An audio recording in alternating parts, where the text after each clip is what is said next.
Okay, well, good morning, everyone, and warm welcome to the surgical grand round. Special one today. Um, Absolute pleasure to introduce Ahmed, who's well known to many of you. We do have about more than 30 people online, so welcome to those online as well. So I've personally known Hash for a very long time, and I've followed his career um, very carefully. He is actually an Oxford boy. He's an Oxford alumnus, and he did his um, medical preclinical studies here and clinical studies as well. Yeah. So Hash is um, has progressed through all the echelons of promotion at UCL. He was a MRC clinical training fellow where he did his PhD, and then he became a clinician scientist, had a fellowship, and then clinical senior lecturer and reader at the time when we still called people progressing senior lecturers and readers. And he was appointed to the chair of urology and became head of the section of specialty surgery at Imperial College in London.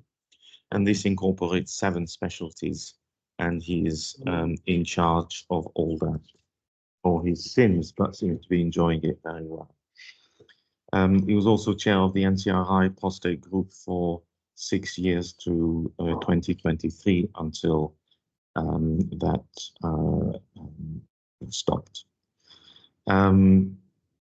He was also chair of the NHS prostate expert group, and I was in that group also with him, so we've had quite a lot of interactions. And he's now holding a Wellcome Senior Research Fellowship, which started 2017 for 10 years. So Hash is really about health technology assessment. He's one of the gurus of focal therapy in this country and beyond. He's had a focus on clinical trials, trying to bring innovative and transformative changes to the prostate cancer pathway, as you will hear shortly. He has managed to raise no less than £42 million in grants as lead or co-lead applicant, and he's got over 400 peer-reviewed publications with his signature on it. He's also known to train and support a lot of urologists nationally and internationally. So I'll stop here, otherwise I'll be stealing all the time from his talk, and we look forward and welcome him very much. Thank you for being here.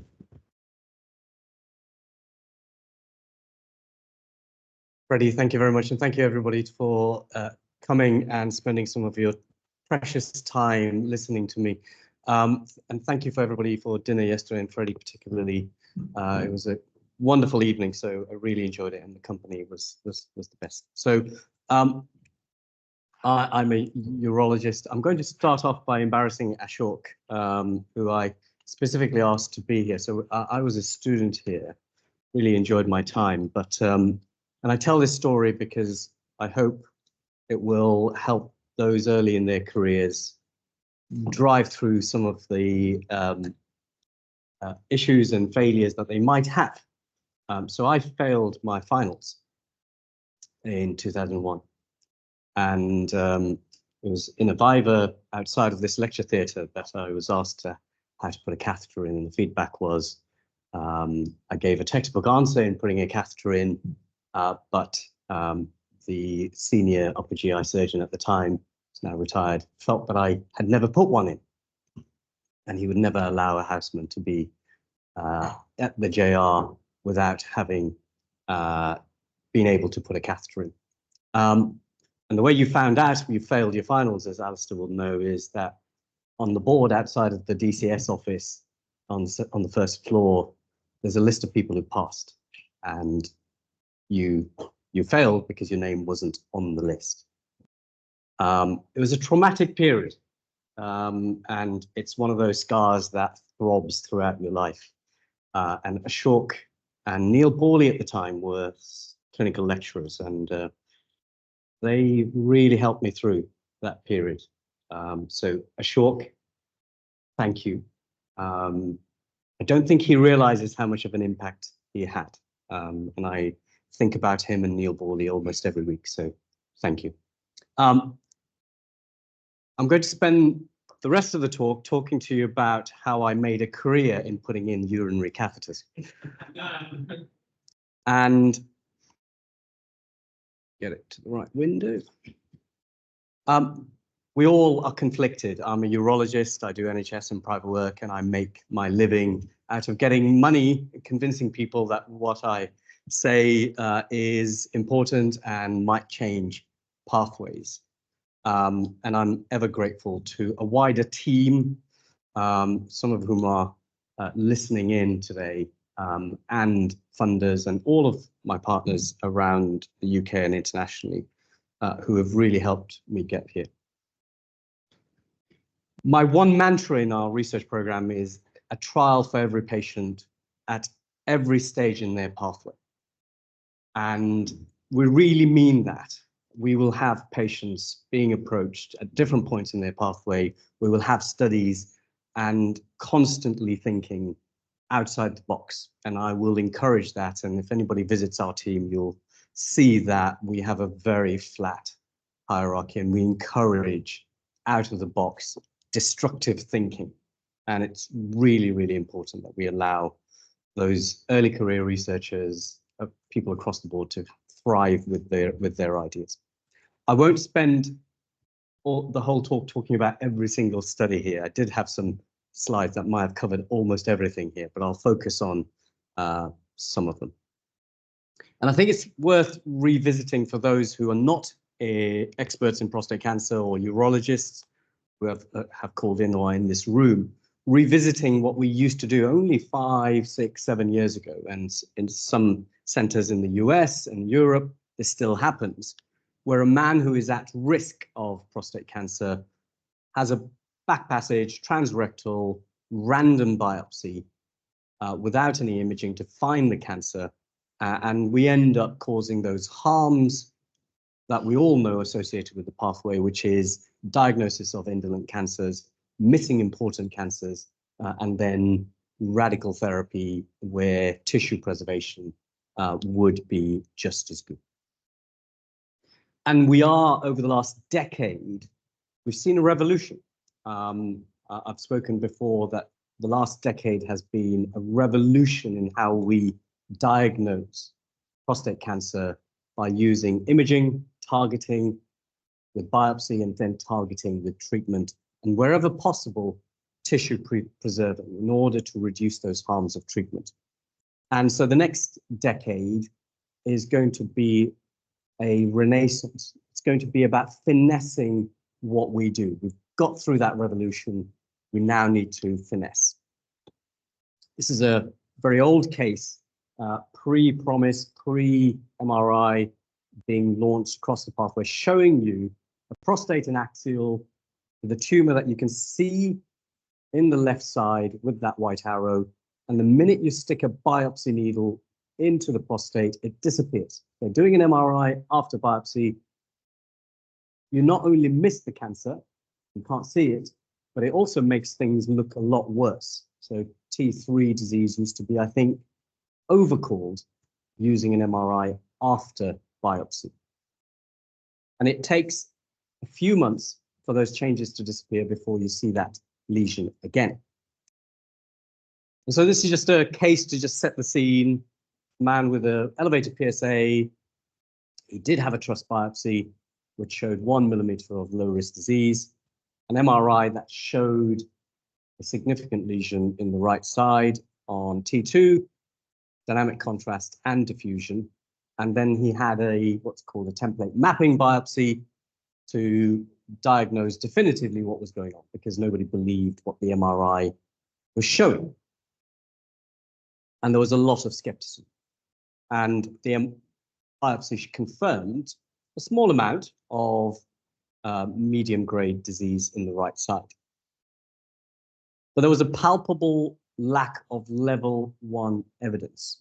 So the rejoinder we used to get is, you've shown lots of pretty pictures, where's the data? And I think that rejoinder and that critique was from Fritz Schroeder, who ran the European screening trial. And so we finally, after a couple of years of working this up, we set up the PROMISE trial, which some of you will be familiar with, which was to prove that MRI was better at diagnosing prostate cancer compared to a very robust standard reference gold standard. And so we wanted to show that MRI would allow men to avoid a biopsy, would reduce overdiagnosis, and improve detection of significant cancer. And for those who work in diagnostic studies, there are a number of biases within studies that we need to overcome. Making sure we find the right patient population, have the right reference test for that particular population. Everybody called for prostatectomy whole mount specimens to be used. You can't remove prostate in all men who come through the door who might be at risk. So you need a better reference standard than that. And everybody changes. The Hawthorne effect in trials, where patients and physicians change their behavior because they're part of a trial, is a big issue. And pathologists change how they report things depending on whether they know about the MRI report or not. So we needed to overcome all of those things. And so we've set up a study, PROMISE, where every man had an MRI, every man had a transrectal ultrasound, systematic random biopsy, blinded to the MRI, and also had a mapping biopsy. So 5 millimeter sampling throughout the prostate, taking on average 50 to 60 biopsies. One of the peer reviewers, when they first saw the paper in a journal other than the Lancet, said, "You're still only sampling 1.7% of tissue, and therefore your reference standard is still rubbish." And it was great results. Sensitivity almost twice, the ability to rule out disease based on a high sensitivity and high negative predictive value was there. And that almost immediately led to a shift in change in practice. What you won't hear from that good story is what happened. And some of you will know from your own trials and tribulations. I'm standing in front of probably the greatest surgeon scientist in urology, Freddie, and he has been through all of those trials and tribulations which he talks about. The equipoise issue. Initially, poor recruitment. HTA summons you and berates you on a regular basis, bringing in more centers, and then the burden of delivering the study. These biopsies used to take an hour, hour and a half in theatres. The NHS starts to get upset. They start to threaten to close you down. And importantly, the study investigators' equipoise shifts. And one of the things that I had to do when we were recruiting at UCLH is refuse to allow MRI in men who don't go into the study. And that led to a significant amount of criticism internally.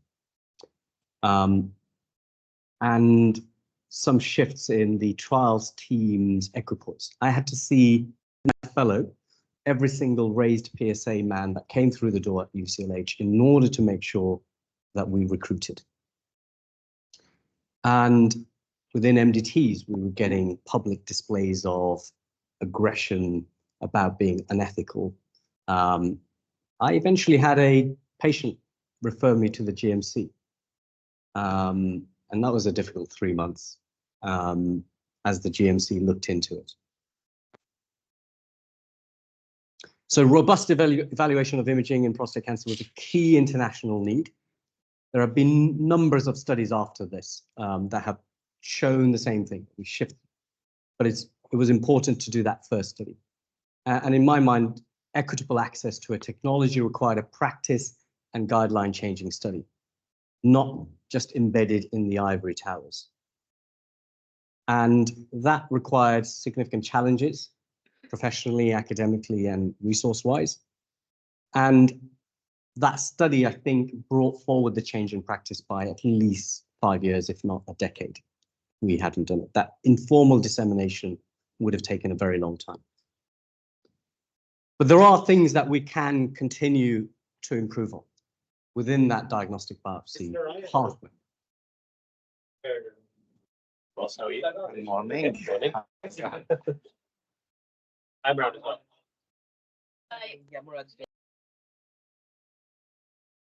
We've muted them? Okay, fantastic. So at the moment, we still do targeted biopsies and we take random systematic biopsies. What's the role of PSA density? How many biopsies should we take from each lesion? And then can we quality control that dissemination of MRI pathways? And I think we've led the way in the UK. The US still, there's quite a few centers that don't use MRI before biopsy and still do systematic biopsy. We now know, I think, yes, MRI misses disease, but MRI misses very few high-grade disease. So both the post-hoc analysis of PROMISE and PICTURE, another study that I haven't spoken about, which used a very similar methodology, you can see those orange bars of missed disease by MRI. Now, this is based on a transperineal mapping 60 core biopsy.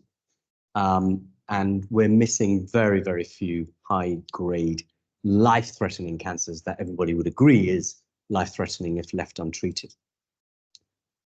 And data now starting to show that the use of systematic biopsies, sampling areas of prostate that look normal, has less utility. Now, we need to identify those men where it has clinical usefulness, so that we're not missing important disease, but very few men will have disease on their systematic biopsies. So this is the systematic review by Cochrane, and showing the value of systematic biopsy on the right-hand side of the pathway adds about 4% to the detection of what we currently think is significant cancer. And what we currently think is significant cancer, many of these in 5 to 10 years' time will not be significant. Our boundaries, our thresholds for what is significant is constantly changing and evolving. And what sort of systematic biopsy should we be doing?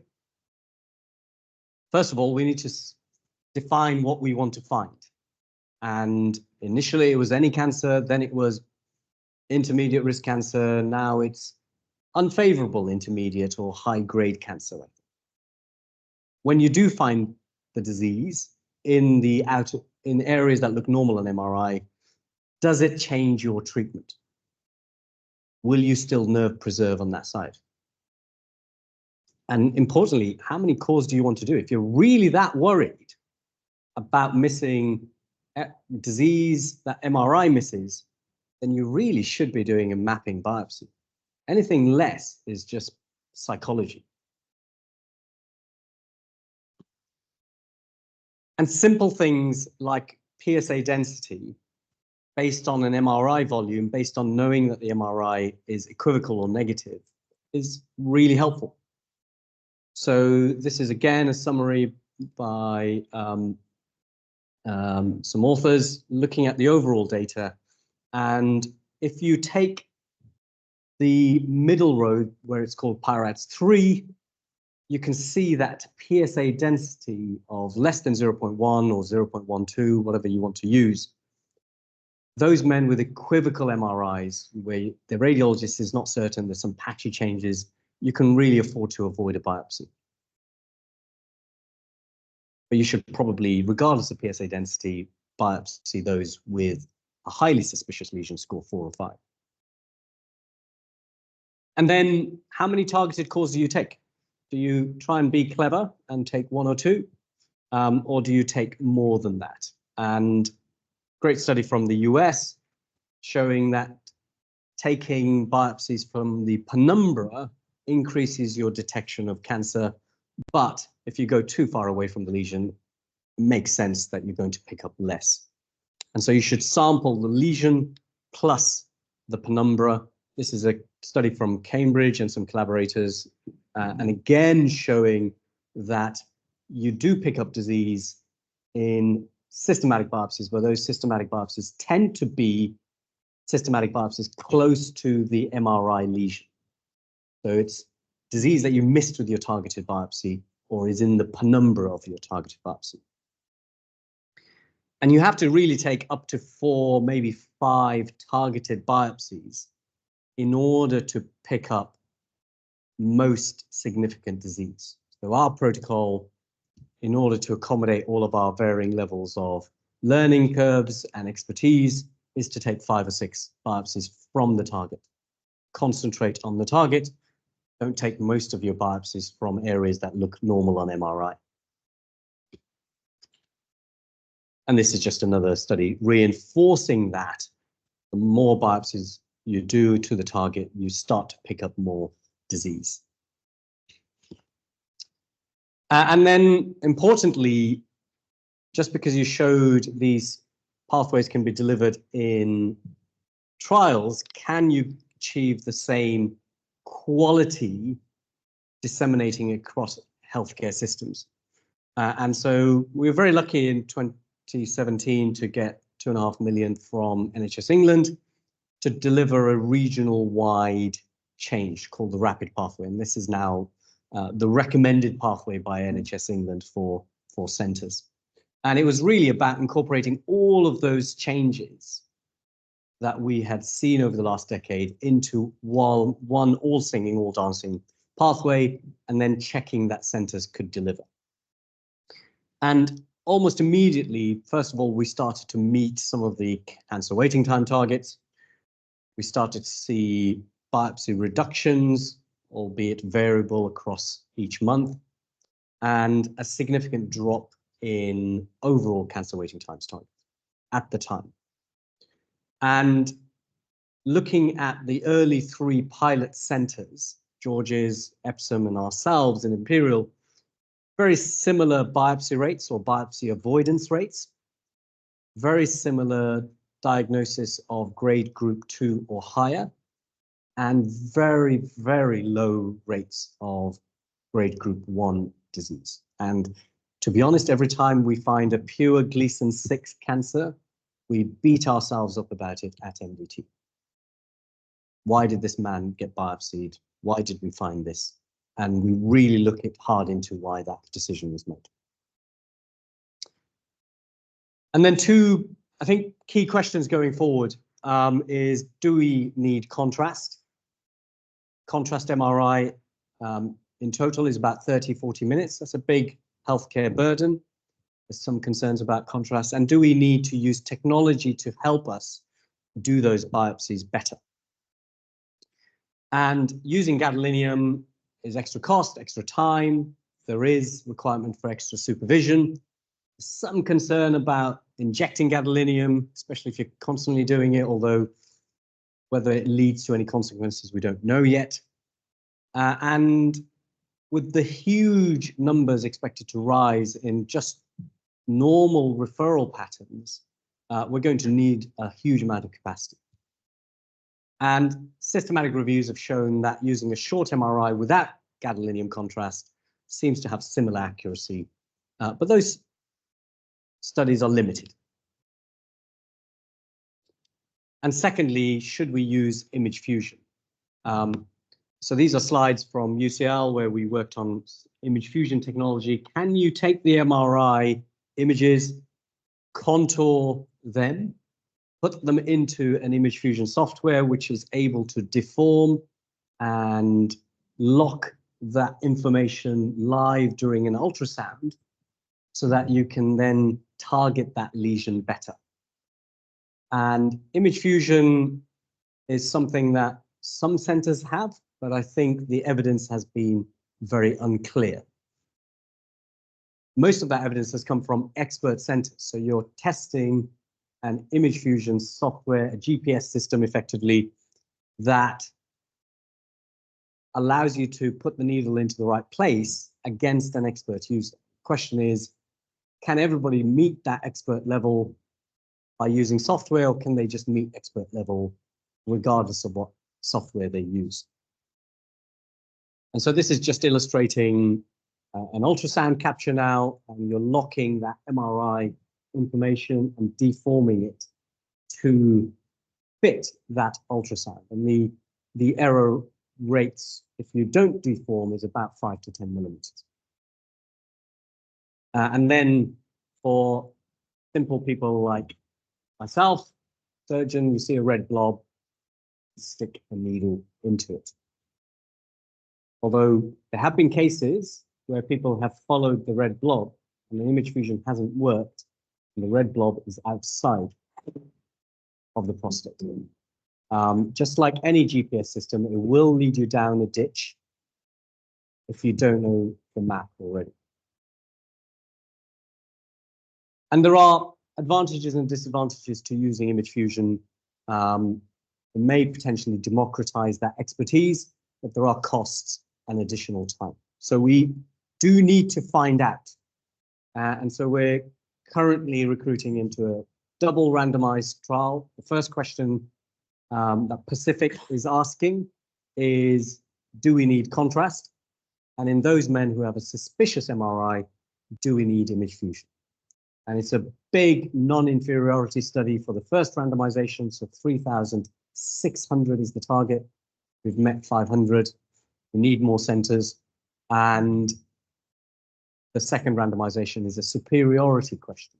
Can image fusion improve detection of cancer in order for us to invest? Once a man is diagnosed, there are a number of things that we need to do to improve care. First of all, those men who are suitable for surveillance, we need to do better in monitoring that group of men. And it is quite clear now, I think the evidence is building, and this supports the whole rationale for the imaging phenotype leading to targeted biopsies, leading to active surveillance, and then leading to targeted treatment, is that tumor visibility on MRI seems to be a key prognostic indicator. This is data from Caroline Moore at UCL showing that visibility is an important prognostic indicator on men who are on active surveillance. So those who have non-visible intermediate risk disease, which normally would be treated in the past, we don't treat many of these men now, but we do have some data now from a retrospective series, this is retrospective but large numbers, showing that that non-visible grade group 2 does better than visible grade group 2. And that's borne out by, again, the GAP consortium study showing a similar outcome. And we know grade group 2 also confers a higher risk for men on active surveillance. Not all of them need to be treated, but grade is important. And so can we use regular MRI scans in active surveillance? Some people have shifted to that, but actually very few. And active surveillance strategies in the UK for this group of men is absolutely chaotic, completely heterogeneous, and really not standardized. Everybody thinks MRI surveillance is already happening. It's not. It's only happening in some centers. And so this is a man who was on active surveillance for a small lesion in his peripheral zone. He had a repeat scan every 2 years. And then 4 years later, there was a subtle change. Subtle change. Now, does that subtle change mean we immediately treat him? Does that subtle change reflect inflammation, immune system maybe going after the cancer? We don't know. He needs to be biopsied for us to prove that. And again, systematic reviews of retrospective studies have shown that using MRI may have clinical utility in active surveillance. So the Atlas study, we've managed to convince the HTA to give us some funding to run a 1,200 patient study randomizing between active surveillance as defined in NICE, and centers are going to have to standardize their control arm active surveillance according to this. And those who've already lost equipoise shouldn't take part. And the intervention arm being stratified according to whether they have intermediate risk grade or a visible lesion. And that will determine whether you have yearly MRI scans or every other year MRI scans. And that is just starting. We're going to start recruiting at Imperial next week, again, looking for centers to take part. So I've spent a lot of time talking about diagnosis and surveillance. And I guess the thing that I have spent most of my career in is focal therapy. And I think John Blandy's rejoinder to us as a fraternity of surgeons is really important. And we're pretty good as urologists taking on innovations. We have to obviously do it through robust evaluation, but we mustn't be Luddite-ish in our approach. Otherwise, we'll go down the route of cardiac surgeons with stents. So focal therapy, for those of you who don't know, is in eligible men targeting the index lesion, even though we know many men have multifocal disease, given what we know so far about the biology. And it's not a new concept, it's just the diagnostic process that we have used in prostate cancer has meant that we haven't been able to target individual lesions with confidence, because our biopsy is possibly the worst diagnostic test that we have invented. And we have a significant body of evidence now that even though prostate cancer is multifocal, there is one area, one index lesion. There was a recent study just published looking at the monoclonal origin of lymph node metastases, again showing that the vast majority of metastases arise from one area in the prostate, one clone. To the point where non-high risk or low grade, low volume disease, there's a real debate in the literature starting to talk about not calling these areas cancer at all. And I think it's extraordinary that we expend so much energy, time, effort, and resources to finding that one lesion, and we then throw all that effort away by then treating the whole prostate. So conceptually, sort of doesn't make sense. Tom Leslie's and Freddie Hamdy's pilot trial showed us that the difference in functional outcomes is extraordinary. 5 to 10-fold lower risk of genitourinary side effects. I used to show this slide 10, 15 years ago, that focal therapy was the middle ground between active surveillance and radical therapy. It's not. Focal therapy is an alternative to those men who need treatment and are eligible for focal therapy, who would otherwise have toxicity from radical therapy. It is not an alternative to active surveillance. And we know that the side effect profile from these various treatments is very different, and men make their own minds up as to how much weight to put on any one particular side effect profile.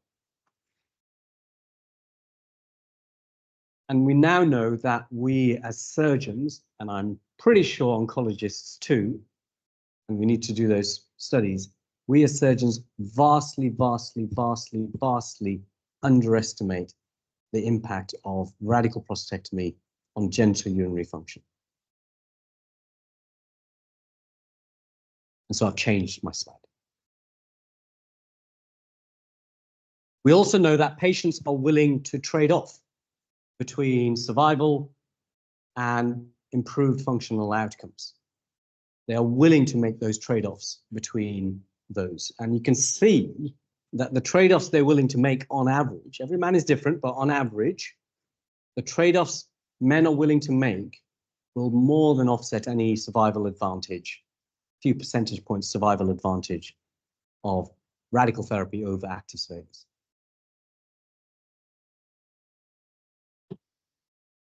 So when we started this journey, again, it was not an easy ride. People really didn't like us. Tom Leslie's not in the room, but we used to have a lot of things thrown at us. Quite rightly, it's a new concept. I don't reflect badly on that. But we used to get these sort of comments at peer review. And finally, the breakthrough, I guess, was a panel that had no conflict of interest. They were GI physicians, they were chest physicians, statisticians, and they were like, well, this sort of makes sense. Let's do it. And so the MRC really injected that funding that we needed to get the concept to the next stage. And so this study was small, but it provided that proof of concept. This was the second study I did as my PhD, looking at focal therapy. And we showed a significant improvement in function, significant low functional impact on patients. And the MRC were very pleased. They did a lot of publicity around this at the time, and it was great to get that feedback. And so the current UK strategy is to treat significant disease, mainly intermediate, those men who you would offer radical therapy to, not those men you would offer active surveillance to. And we will treat the index lesion, and we use freezing or heating. And we think about 40% of newly diagnosed men are eligible. That's about 12,000 men in the UK who are eligible for focal therapy. And at the moment, probably no more than 1,000 get it. So most men are not told about it. Most men who ask about it are told to go away. And if they do go to London, to not darken the door of that centre again. Those are the sort of comments some men have fed back to me when they do eventually get a referral. And we can use high-intensity focused ultrasound to ablate individual areas. Oxford has been the leading centre in HIFU research. And really nice to see David Cranston in the room, who's been very supportive, and Simon Brewster, who we have shared that journey over the last 2 decades with. And this really is to show you that we're doing quite well, I think, in terms of the patients that we treat. So focus on the graphs on the right, not the animation. The green bars show the number of low-risk disease that we're treating. So really small numbers. And that man I showed you before, having focal therapy to the right side, this is an early contrast MRI showing absence of perfusion, necrotic area of tissue in that area after focal HIFU. We used to do hemiablation, so treat the entire left or right side of the prostate, and we got good outcomes on biopsy. This was a prospective trial showing at 6 months when you biopsied these men, you had high rates of absence of disease. Once you started to get closer to the lesion, or you powered down, those rates of recurrent disease started to drift up. And once you tried to be too clever about it, and we went through a phase where we tried to be too clever, Mark and I, we tried to really go for that lesion, you can see the rates of residual cancer going up. Now, a lot of these men, they didn't need anything further because they had tiny bits of low-grade disease. But margin, power, energy deposition is really important. And we've been publishing our overall registry series now for a while. And I think these are reassuring outcomes. These are prospectively inputted cases, but evaluated retrospectively. So there's limitations around registry data, but showing that we're doing pretty well. And the high-risk men are not doing any worse than the intermediate risk, at least in the medium term. And as you would expect from this group of patients, the metastases-free survival and overall survival, those flat curves reflect the flat curves that we see in PROTECT. We can also use cryotherapy, which is freezing the prostate, inserting needles, and using argon gas and the Joule-Thomson effect to freeze down to about -40, -50 degrees centigrade. And we can target mainly anterior tumors because we found that HIFU wasn't doing that well for anterior tumors. The energy dissipation was too much. And cryotherapy is a really good cell killer. Again, you can hardly see the green bar of low-risk disease that we've treated, a handful. And just to race through this case, an anterior lesion outlined here, treated with cryotherapy, and then a big black area of necrosis afterwards. Pretty pictures, again. We can treat lateral lesions where we know HIFU doesn't do well, even though it's a posterior lesion. That fat pad absorbs energy.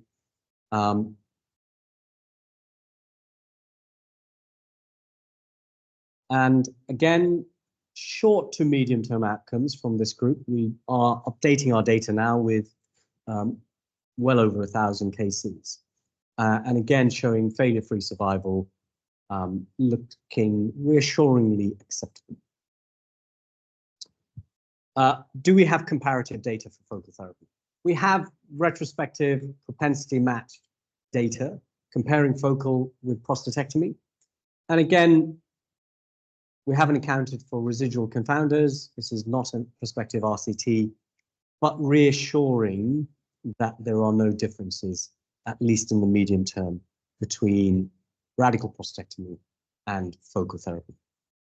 And again, a three-way propensity match study where you can see that the patterns of failure between the three treatments, with radiotherapy being favored a little bit, mainly because they use hormones in quite a significant group of men who are then still castrate after the treatment. But the patterns of failure are different, but the failure-free survivals and metastases-free survival, they are all looking very reassuringly similar. Again, these are not prospective randomized trials. So can we carry out randomized trials? And there have been 3 attempts now. So Freddie and Tom Leslie's pilot trial showing an asymmetrical dropout between the radical arm and the focal arm. The FARP trial showing similar, an asymmetrical dropout rate. So men, once they're randomized to radical, about a third didn't want it. And we ran the Kronos study. We were forced by the funder to do a randomization between focal and radical. We wanted to look at focal being used in conjunction with a neoadjuvant hormonal strategy, but again, showed similar asymmetric non-compliance rates. And we've been through this before, where we carry out very different treatments and we struggle to recruit. And we are going to be as supportive as possible to the next phase of part that Freddie and Richard are running. I think we have found strategies now that will enable us to recruit. The question is, can we recruit to the speed that the funder wishes us to do so? I'm going to skip Atlanta, Alistair. Right, the last few minutes. Screening for prostate cancer. How can we move the debate on? We've had this debate for about 2 decades now. And we know that we're not there yet in meeting the Wilson and Younger criteria for screening for prostate cancer. We understand a lot about it, but we do not yet have the right test. We do not yet have the right diagnostic pathway. I think we're still causing huge amounts of harm. And you could argue even focal therapy is causing harm to men that probably shouldn't be treated. But if focal therapy is causing harm to men that shouldn't be treated, gosh, what is radical therapy doing? And we certainly haven't got to the cost effectiveness question yet. And these are the three big studies. Freddie's CAP study showing a slight signal in the recent update in terms of mortality improvement, but only a slight signal. But all of these studies, whatever they showed a significant amount of overdiagnosis, overtreatment, and treatment-related harms. And until we shift that and shift that thinking, we will never get screening approved.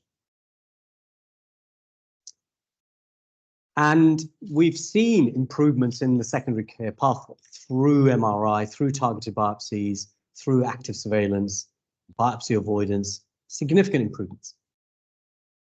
We've seen improvements in robotic surgeries come in for a kicking sometimes, but it has led to improvements in patient recovery, less morbidity. And we've made significant strides in improving survival for metastatic disease. And so could all of these things swing the balance of benefits in favor of screening? So we did a very short study called Prostagram, and you had Caroline Moore, who spoke about her research work, which is a fantastic body of work, a couple of weeks ago. We ran the Prostagram trial, which was looking at using a short Prostagram MRI in the community to screen for disease. And it was a paired cohort design, blinded, so men didn't know which type of test led to a recommendation for biopsy. And we biopsied anybody who had a score of 3 or above on MRI, or a positive multiparametric ultrasound, or a positive PSA test in inverted commas of above 3. And this was our predicted accrual. And this was our actual accrual. We recruited about 18 months ahead of schedule, just before COVID. And we showed that the biopsy rates, when you used MRI at a score of 4 or 5, so highly suspicious, was much better than using equivocal and about the same as a PSA of 3. But what we did show is that you found more grade group 2 cancers or greater, and the role of systematic biopsies was really nil to a few percentage points. So just targeting the imaging phenotype lesion. And because we had a paired cohort design, blinded, we were able to map out different strategies as to what worked best in terms of biopsy rates and cancer detection. And we felt that the optimal pathway was probably a PSA of 1 leading to a prostagram MRI and then biopsying those. But the National Screening Committee has fed back a number of times now, and the latest was that there's still uncertainty about the survival benefits once you take account all studies. There are still too many harms from treatment. The harm mitigation strategies described, such as pre-biopsy MRI and active surveillance, have occurred in secondary care in primary care referred populations, men who go and ask for a PSA or are symptomatic. These harm mitigation strategies cannot be extrapolated to a screening population. They will not do it, even through modeling. And therefore, we need new primary evidence for them to recommend any kind of change that shows mortality improvement, but shows that we are doing really, really, really well in harm reduction. And so we need a new study. So this is a large consortium called the Transform study, funded by Prostate Cancer UK, the NIHR HTA, and Movember. And what we're trying to do is weave together that cancer control benefit that we've seen from the European screening study through repeat PSA testing as a screening strategy, and weave together all of those benefits that I've just spoken to you about in terms of what we've done over the last decade or so. And if we can do that, I think we have a chance of shifting towards a possible recommendation for screening. And so we want to carry out a robust pivotal RCT of novel screening strategies. We want to look at acceptability, clinical and cost effectiveness. And we want to, importantly, just like Protected, create a important translational biobank that will be a valuable resource for future research. So there are 3 stages to transform. The pilot, first 3 years, will look at how we can optimize recruitment and processes and look at what the short-term outcomes are from various different strategies that could be used as screening. And then in stage 2, if we meet our stage gate milestones, we will deliver the large, big, almost 300,000 patient study, and then look at long-term outcomes in stage 3. And so we want to recruit as broad a population as possible with a particular focus on high-risk groups, inviting at least 10% from the Black community, and making sure that as little contamination as possible. And there are lots of methodological issues which many of you will know about in screening studies, which we need to try and overcome.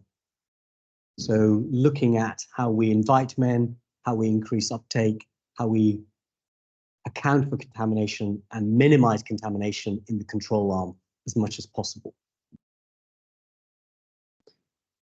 And the various prostate health checks that we are going to evaluate in stage 1 will be looking at how we can use a prostagram MRI using various thresholds of PSA, as well as using polygenic risk score to define how to identify which groups of men should have a prostagram MRI and the frequency of screening for that group.